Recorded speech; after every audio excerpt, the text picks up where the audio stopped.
गांव के बीचों बीच एक कदीम और बड़ा दरख्त था जिसे लोग छपने वाली दरख्त कहते थे।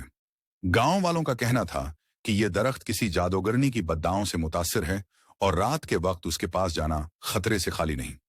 राजू और उसके दोस्त अक्सर उन कहानियों का मजाक उड़ाते थे। एक दिन इन सब ने मिलकर फैसला किया कि वो रात के वक्त दरख्त के पास जाएंगे और इस बात की हकीकत जानेंगे। उन्हें यकीन था कि ये सब महज कहानियां हैं। रात का वक्त आया और राजू और उसके दोस्त दरख्त के पास पहुंचे।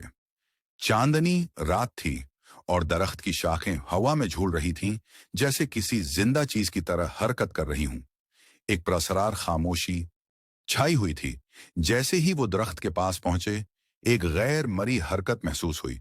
शाखें तेजी से हरकत करने लगे और हवा की सरसराहट में किसी की सरगोशियां सुनाई देने लगे।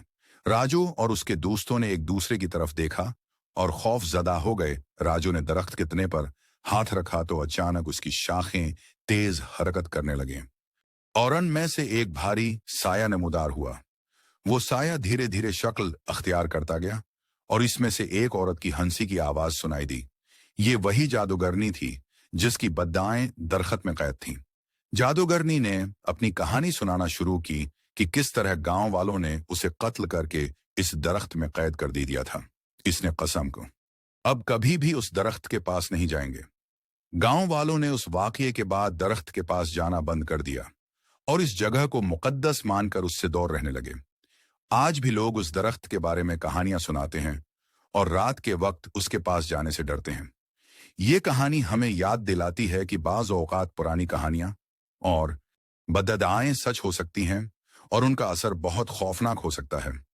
उम्मीद है कि आपको आज की कहानी अच्छी लगी होगी। निज कमेंट में जरूर बताओ और चैनल को सब्सक्राइब जरूर कर जाना। तो फिर मिलते हैं अगली कहानी में। तब तक के लिए अपना ख्याल रखो और दुआ में हमको भी रखो। अल्लाह हाफिज।